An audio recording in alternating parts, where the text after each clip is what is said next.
The iPhone 17 lineup is finally here, and this year Apple has made some of the biggest decisions we've seen in a long time. We now have the iPhone 17, the slimmer iPhone 17 Air, and of course, the iPhone 17 Pro and Pro Max. But what's really interesting is not just what Apple has done, but also how Samsung has reacted to it. Samsung wasted no time throwing shade at Apple. Starting with the cameras on the iPhone 17 Pro, they mocked Apple for sticking with 348-megapixel lenses, saying that still doesn't compare to Samsung's 200-megapixel camera. On paper, that jab sounds strong, but the reality is that megapixels don't tell the whole story. Even Samsung's own 200-megapixel shots only shine in very specific conditions, and most of the time, the difference isn't as massive as the number suggests. So honestly, that roast feels a little weak. That being said, Apple's new camera setup is no joke. They've introduced a 48-megapixel telephoto lens with 4x optical zoom. It may sound like a step back from the 5x zoom Apple had last year, but here's the twist: because of the larger sensor, this new camera can deliver lossless zoom up to 8x,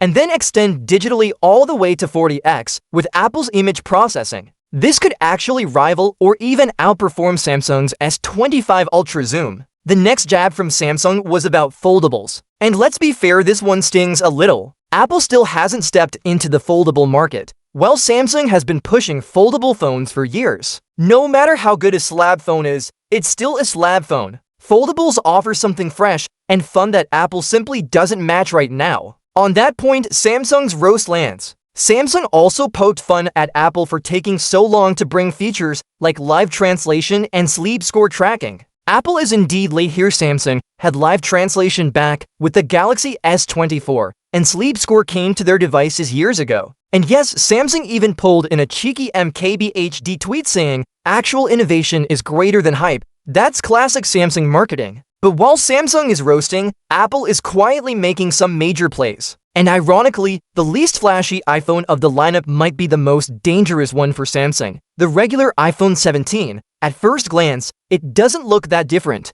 but the upgrades are huge. Apple has finally ditched the outdated 60Hz screen and gone with a 120Hz dynamic refresh rate. This instantly makes the base iPhone feel so much smoother. On top of that, the display reaches 3000 nits of brightness, outshining even Samsung's Galaxy S25 Ultra, which maxes out at 2600 nits. Add an anti-reflective coating and 3 times more durability, and this display is seriously impressive. Camera upgrades are also here. The base iPhone now has 48-megapixel sensors, including a high-res ultrawide. Compared to Samsung's 12-megapixel ultrawide on the S25, there's also a new 24-megapixel front camera with center stage, which lets you capture photos in both vertical and horizontal orientations at the same time. That's a smart move, especially for creators. Pair all of this with a bigger battery and the A19 chip, and the iPhone 17 becomes a powerhouse at just $799 for the 256GB model. That's the same price as last year's iPhone 16,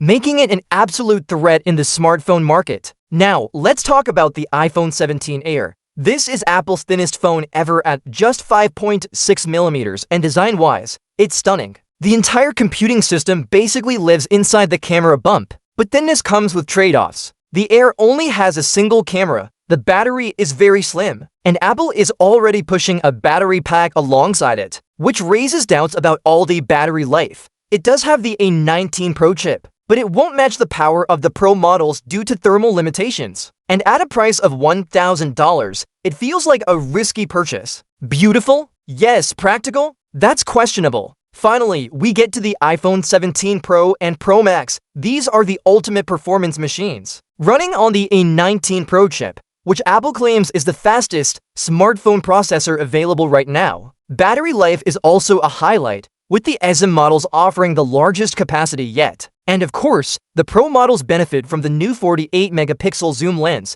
extended battery efficiency, and Apple's iOS 26 with its fresh liquid glass design. Still, when it comes to AI, Samsung is ahead with Galaxy AI and Google Gemini integration. Apple is just starting its journey into Apple Intelligence, so it's not quite on the same level yet. That said, iOS 26 looks refined, and Apple has promised more AI updates down the road. So to sum it all up, Samsung tried roasting Apple during the iPhone 17 launch, but the jabs weren't all that strong. The real story here is Apple's move with the base iPhone 17. With its high refresh rate, brighter screen, upgraded cameras, and competitive price, it's positioned to be a bestseller. The Pro models bring raw power, the Air is experimental, and overall, this lineup feels like one of Apple's most ambitious yet. If I had to rate Samsung's roast, I'd give it a 4 out of 10. They could have gone harder, especially on the iPhone Air, but at the end of the day, Apple's upgrades speak louder than Samsung's jokes. What do you think about the iPhone 17 series? Would you pick the regular model,